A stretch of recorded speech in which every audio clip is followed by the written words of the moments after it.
अस्सलाम वालेकुम dear students, उम्मीद है आप सब अच्छे होंगे।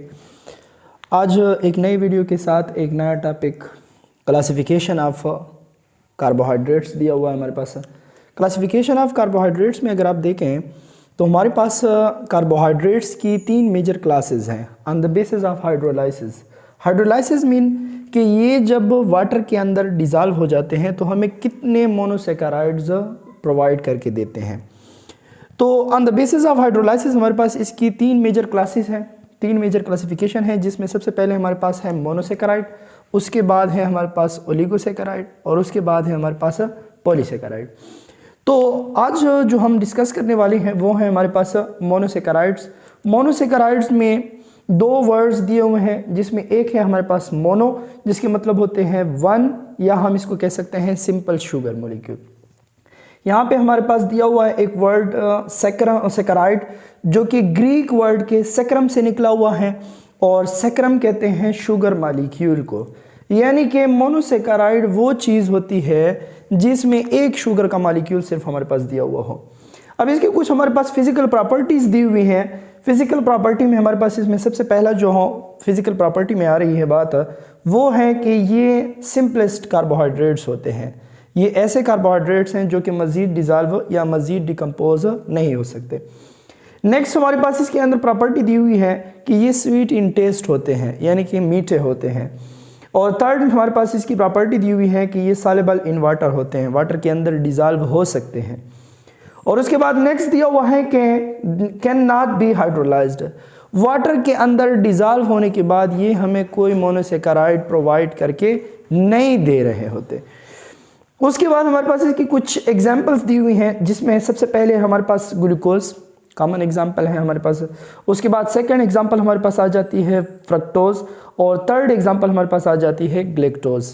तो हम इनकी कुछ प्रॉपर्टीज़ के बारे में हम मज़ीद थोड़ी सी डिस्कस कर लेते हैं। जिनमें हमारे पास जो फर्स्ट क्लासिफिकेशन मोनोसेकेराइड की दी हुई है, उसके हमारे पास है सबसे पहले हमारे पास इसका जनरल फार्मूला जो है CnH2O(n), और ये n की जो हमारे पास वैल्यू है ये हमारे पास इंडिकेट करती है कार्बन नंबर की तादाद को, कि कार्बन की हमारे पास इस मॉलिक्यूल के अंदर कितनी तादाद दी हुई है।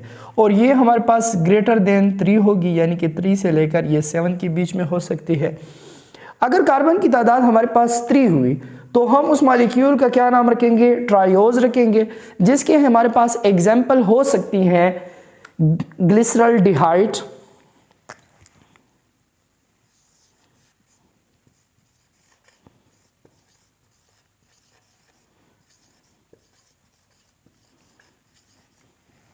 और दूसरी हमारे पास इसकी एग्जाम्पल हो सकती है डाईहाइड्रोक्सी एसीटोन।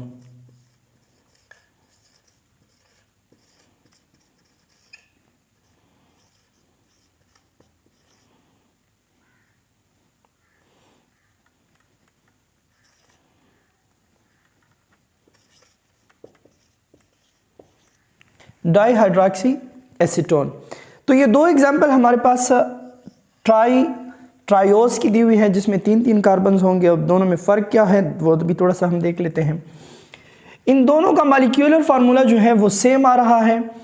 अब दोनों में फ़र्क क्या है, इसके अंदर देखें तो हमें एक चीज़ नज़र आ रही है जिसको हम अल्डिहाइड कहते हैं, और दूसरे के अंदर हम अगर देख सकते हैं तो यहाँ पे हमारे पास ONE ग्रुप नज़र आ रहा है, और ONE ग्रुप जो है हमारे पास 1 जहाँ पे भी नज़र आए उसका मतलब होता है कि ये केटोन का फंक्शनल ग्रुप एग्जिस्ट कर रहा है यहाँ पे। अब हम इसके थोड़े से स्ट्रक्चर की तरफ आ जाते हैं। तो इसमें ग्लिसरॉल्डिहाइड के अंदर हमारे पास कार्बन की जो तादाद है वो 3 दी हुई है, और सेम कहानी इसमें भी होगी कि यहाँ पे भी कार्बन की जो तादाद है वो 3 दी हुई है। फ़र्क कहाँ आ रहा है कि यहाँ पे अल्डिहाइड ग्रुप पाया जाता है, और अल्डिहाइड ग्रुप जो है वो कार्बन नंबर 1 पे होगा। कार्बन नंबर 1 जो है वो ऑक्सीजन के साथ डबल बॉन्ड बनाएगा, जो कि एक कार्बोनिल कार्बन बन जाता है, और यहाँ पे कार्बन नंबर 2 जो है वो ऑक्सीजन के साथ डबल बॉन्ड बना लेगा। और उसके बाद हमारे पास इसकी जो वैलेंसी हम उसको स्टेबल कर लेते हैं, एक हाइड्रोजन यहाँ पे हम लगा देंगे, तो इस कार्बन नंबर 1 की हमारे पास वैलेंसी कंप्लीट हो गई है एक हाइड्रोजन के साथ बॉन्ड। और 2 ऑक्सीजन के साथ और एक ये नीचे वाले सेकंड नंबर के कार्बन के साथ। तो कार्बन की 4 वैलेंसी होती है और यहाँ पे इसकी 4 वैलेंसी कंप्लीट हो गई है। उसके बाद हमारे पास इसके अंदर रहते हैं पॉलीहाइड्रॉक्सी। तो ये एक हमारे पास हाइड्रॉक्सल ग्रुप लग गया, ये दूसरा हाइड्रॉक्सल ग्रुप लग गया है, और ये बाकी जितनी भी हैं हमारे पास ग्रुप वो हाइड्रोजन्स लगेंगे इसके साथ। तो ये हमारे पास ग्लिसरल्डिहाइड का एक स्ट्रक्चर बन चुका है। अब हम इसकी तरफ थोड़ी सी आ जाते हैं। फंक्शनल ग्रुप हमारे पास कहाँ पे पाया जाता है? कार्बन नंबर 2 के ऊपर। कार्बन नंबर 2 ने ऑक्सीजन के साथ डबल बॉन्ड बनाकर केटोन के फंक्शनल ग्रुप को, और यहाँ पे कार्बन नंबर 1 ने ऑक्सीजन के साथ डबल बॉन्ड बनाकर अल्डिहाइड के फंक्शनल ग्रुप को शो किया हुआ है। बाकी वैलेंसी हम इसकी स्टेबल कर लेते हैं कि कार्बन की हमने 4 वैलेंसी कंप्लीट करनी है। तो ये कार्बन देखें, कार्बन नंबर 1 के 1 2 3 और 4 बॉन्ड पूरे हो गए हैं। उसके बाद कार्बन नंबर 2 की अगर आप वैलेंसी की तरफ आते हैं तो कार्बन नंबर 2 ने एक कार्बन नंबर 3 के साथ बॉन्ड बनाया हुआ है और दूसरा कार्बन नंबर 1 के साथ। तो 2 बॉन्ड इसने कार्बन्स के साथ और 2 बॉन्ड इसने ऑक्सीजन के साथ बनाए हुए हैं। इस कार्बन की वैलेंसी भी कंप्लीट है। उसके बाद हमारे पास ये थर्ड वाला कार्बन आ जाता है जिसकी हम 1 2 3 और 4 चारों वैलेंसी हमने इसकी भी कंप्लीट कर ली है। अब हमने देखना यह है कि ये जो आप लोगों के पास ग्लिसरल्डिहाइड है ये किस किस्म का शुगर है, और जो आप लोगों के पास डाईहाइड्रॉक्सी एसीटोन है ये किस किस्म का शुगर है। तो ग्लिसरल्डिहाइड जो है आप लोगों के पास ये इस अल्डिहाइड फंक्शनल ग्रुप की वजह से हमारे पास क्या कहलाया जाएगा? अल्डोज शुगर कहलाया जाएगा। अल्डोज शुगर क्यों? क्योंकि इसके अंदर अल्डिहाइड ग्रुप दिया हुआ है, या हम इसे क्या कह सकते हैं? अल्डोज शुगर, या फिर हम इसे कह सकते हैं अल्डोजेस। और दूसरे नंबर पर यहाँ पे केटोन फंक्शनल ग्रुप है। तो केटोन फंक्शनल ग्रुप की वजह से हम इसको कहते हैं कीटो शुगर, या फिर इसे हम क्या कहते हैं? कीटोजेस कहते हैं। तो केटोन ग्रुप जहाँ पे पाया जाएगा, केटोन का फंक्शनल ग्रुप जहाँ पे पाया जाएगा हम उसको कीटो शुगर कहेंगे, और जहाँ पे अल्डिहाइड का फंक्शनल ग्रुप पाया जाएगा उसको हम एल्डो शुगर या अल्डोज शुगर कह सकते हैं।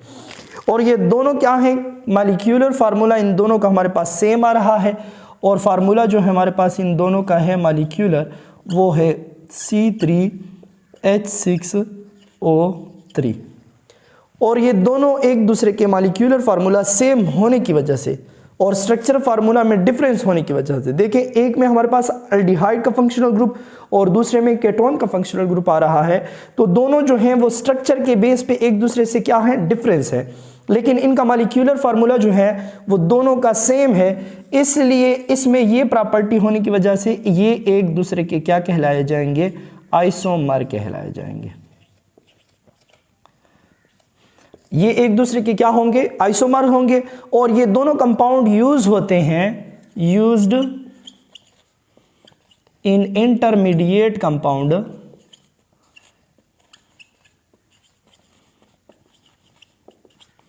intermediate compound in the process of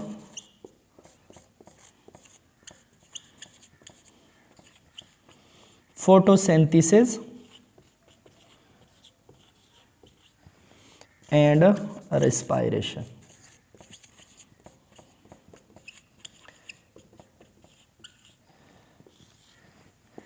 dear students, सबसे पहली बात तो यह है कि इनका मॉलिक्यूलर फार्मूला सेम है और स्ट्रक्चर में क्या है? ये एक दूसरे से डिफरेंस है। एक के अंदर अल्डिहाइड का और दूसरे के अंदर केटोन का फंक्शनल ग्रुप पाया जाता है। तो ये इस प्रॉपर्टी की वजह से एक दूसरे की क्या है? आइसोमर है।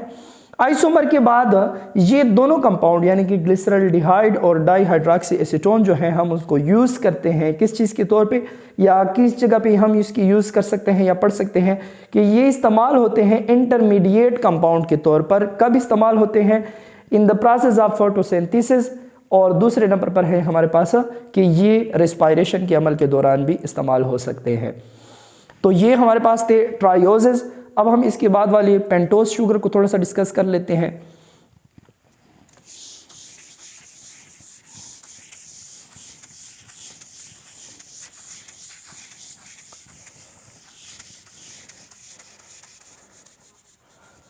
अगर हमारे पास कार्बन की तादाद 5 हुई तो कार्बन की तादाद अगर 5 हुई तो हम उस शुगर का नाम क्या रखेंगे? पेंटोज शुगर रखेंगे। पेंटोज शुगर होगा, जिसके लिए हमारे पास एग्जाम्पल्स दी हुई है कि एक हमारे पास पेंटोज शुगर में राइबोज है और दूसरा हमारे पास एक इसका फंक्शन या आइसोमर पाया जाता है जो कि आप लोगों के पास राइबोलोज है।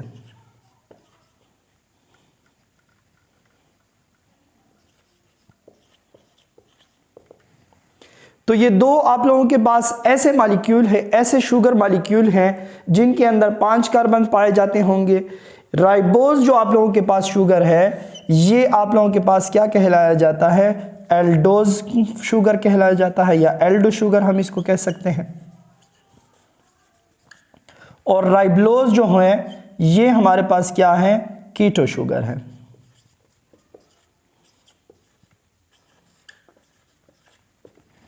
तो दोनों के नाम से वाज़ेह हो रहा है कि इस राइबोज के अंदर जो फंक्शनल ग्रुप यूज हो रहा है वो अल्डिहाइड का यूज होगा, और राइबोलोज के अंदर जो फंक्शनल ग्रुप यूज हो रहा है वो केटोन का शुगर। ये शुगर आप लोगों के पास केटोन फंक्शनल ग्रुप इस्तेमाल होगा।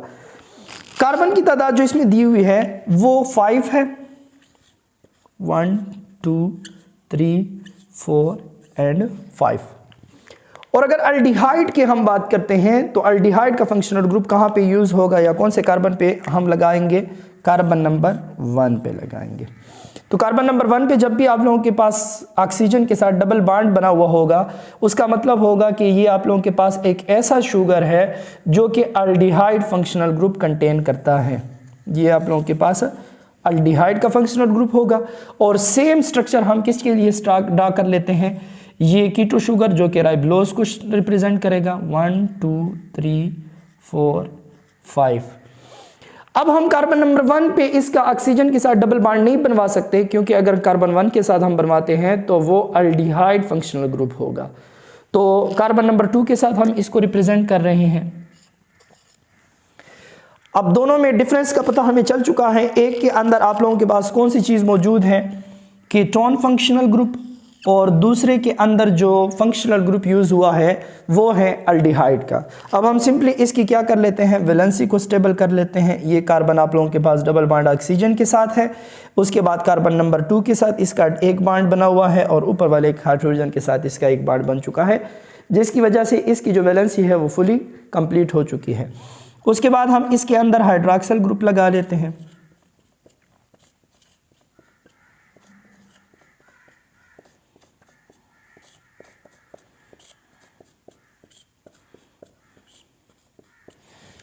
तो ये हमारे पास बन चुका है एक एल्डो शुगर। इसको हम इस अल्डिहाइड फंक्शनल ग्रुप की वजह से एल्डो शुगर कहेंगे।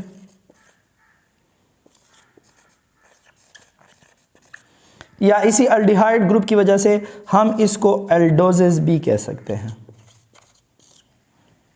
नेक्स्ट हमारे पास यहां पे है कीटो शुगर का मॉलिक्यूल जो कि है राइबोलोज। हम इसकी भी वैलेंसी को थोड़ा सा स्टेबल कर लेते हैं।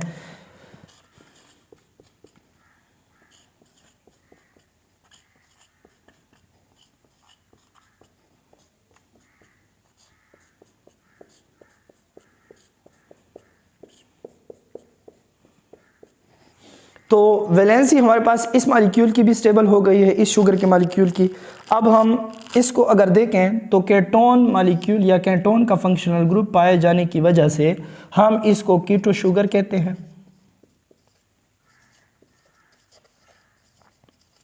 या इसे हम केटोजेस भी कह सकते हैं।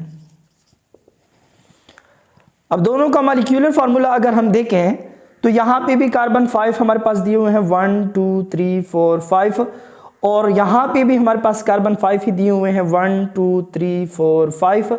तो इसके अंदर जो कार्बन की तादाद है, मॉलिक्यूलर फार्मूला अगर हम इसका देखें तो कार्बन की तादाद यहाँ पे कितनी है? 5 है। तो ये हम लिख लेंगे कार्बन C5। अब हाइड्रोजन की तादाद अगर दोनों में काउंट करते हैं तो 1 2 3 4 5 6 7 8 9 और 10। तो 10 यहाँ पे क्या हैं, हाइड्रोजन्स हैं। और अगर ऑक्सीजन की तादाद यहाँ पे देखें तो ऑक्सीजन हमारे पास इसमें बन जाएंगे 5, 1 2 3 4 और ये 5 ऑक्सीजन आ गए हैं।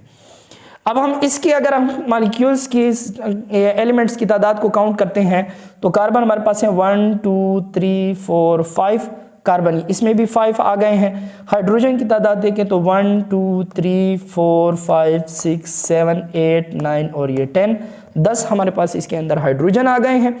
तो हाइड्रोजन और कार्बन दोनों की तादाद इसमें सेम हो गई है। अब हम ऑक्सीजन को देखते हैं तो 1 2 3 4 5, यानी कि इन दोनों मॉलिक्यूल या इन दोनों शुगर के मॉलिक्यूल का जो हमारे पास मॉलिक्यूलर फार्मूला है वो सेम आ रहा है।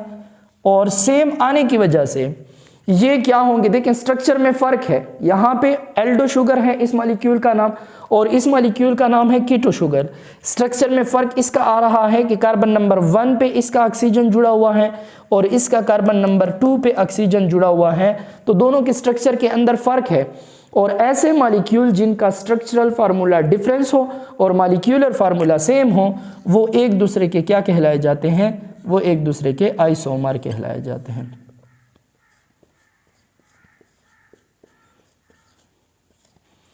तो राइबोज और राइबोलोज जो हैं ये भी एक दूसरे के क्या होंगे, आइसोमर्स होंगे। अब हम इनके बाद 5 कार्बन के बाद कार्बन नंबर 6 की तरफ थोड़े से आ जाते हैं कि कार्बन नंबर 6 के अंदर कौन कौन सी चीज़ पाई जा सकती है और उनकी भी हम थोड़े से स्ट्रक्चर को डिस्कस कर लेते हैं।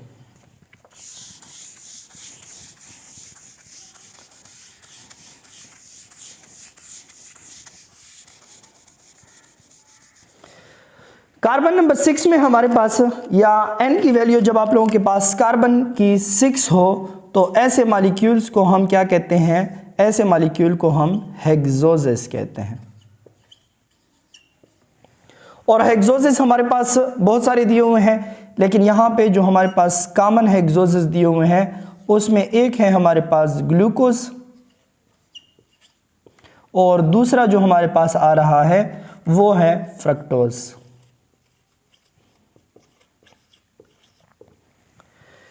ग्लूकोज के अंदर जो फंक्शनल ग्रुप पाया जाता है वो है अल्डिहाइड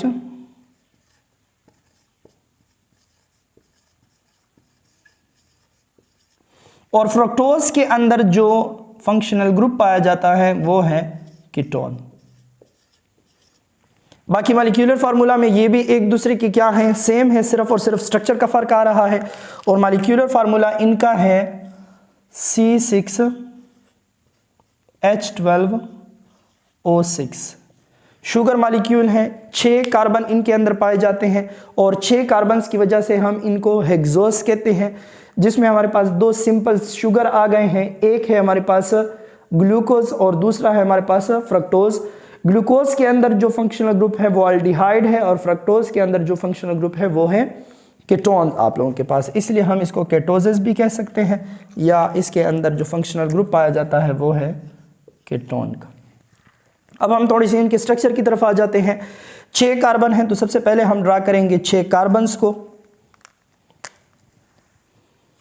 1 2 3 4 5 और ये 6। अब अल्डिहाइड फंक्शनल ग्रुप की वजह से हम कार्बन नंबर 1 के ऊपर क्या कर लेते हैं, ऑक्सीजन के साथ डबल बॉन्ड को शो करा देते हैं। तो ऑक्सीजन के साथ जब ये carbon number 1 double bond show कर देगा, इसकी वजह से हम इसको क्या कहेंगे, अल्डिहाइड फंक्शनल ग्रुप कहेंगे और ये पूरा मॉलिक्यूल क्या बन जाएगा, एल्डो शुगर बन जाएगा। अब हम कीटोन की तरफ थोड़ा सा आ जाते हैं या फ्रक्टोज का स्ट्रक्चर थोड़ी सी ड्रा करने की कोशिश करते हैं। तो इसमें भी यही 6 कार्बन होंगे, 1 2 3 4 5 और ये 6। लेकिन दोनों में फ़र्क क्या है, एक है अल्डिहाइड एल्डो शुगर, दूसरा है कीटोन यानी कि केटो शुगर। तो इसका कार्बन नंबर 2 पे ऑक्सीजन का डबल बॉन्ड होगा। उसके बाद हम इनकी वैलेंसी को स्टेबल करने की कोशिश करते हैं। तो वैलेंसी में हमारे पास कार्बन नंबर 2 पे हाइड्रोक्सल इस साइड पे आ जाएगा और इस कार्बन नंबर 3 का हाइड्रोक्सल जो है वो लेफ्ट साइड पे आ जाएगा। इसके बाद हमारे पास कार्बन नंबर 4, कार्बन नंबर 5 और कार्बन नंबर 6 का हाइड्रॉक्सल, यानी कि इनकी कन्फिग्रेशन क्या होगी, सेम होगी। बाकी इसके अंदर हम क्या कर लेते हैं, हाइड्रोजन की पुटिंग कर लेते हैं।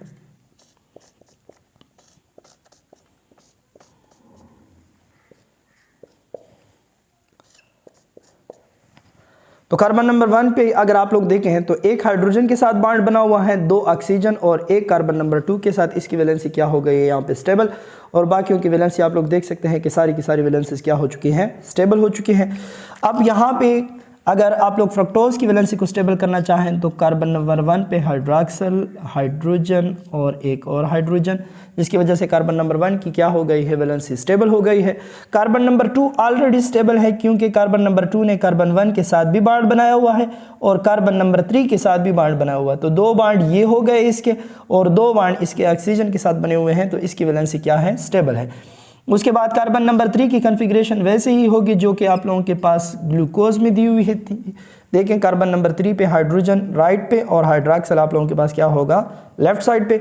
और बाकी सारी की सारी कन्फिग्रेशन हम उसी की जैसे लगा लेंगे जैसे कि ग्लूकोज में दी हुई थी।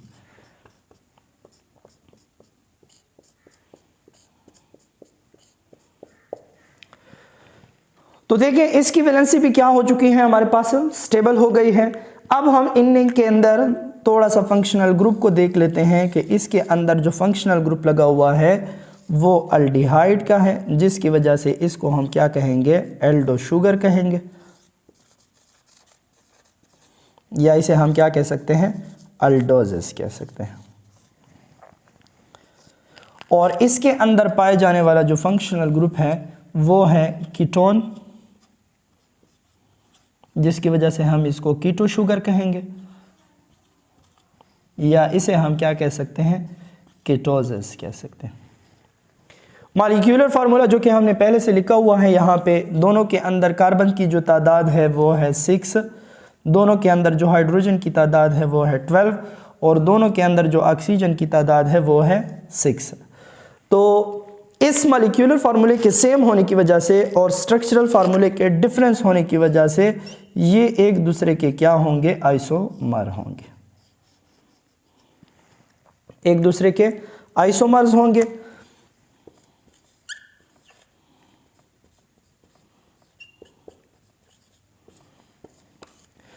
तो ये थे हमारे पास डियर स्टूडेंट्स कुछ मोनोसेकेराइड। अब हम इसके बाद इसकी रिंग स्ट्रक्चर की बात करेंगे। नेक्स्ट वीडियो में हम इंशाल्लाह इनके रिंग स्ट्रक्चर की बात करेंगे। ये इनका ओपन चेन स्ट्रक्चर था और ये ओपन चेन स्ट्रक्चर को हम क्या कह सकते हैं, इस ओपन चेन स्ट्रक्चर को हम फिशर प्रोजेक्शन या फिशर स्ट्रक्चर कहते हैं।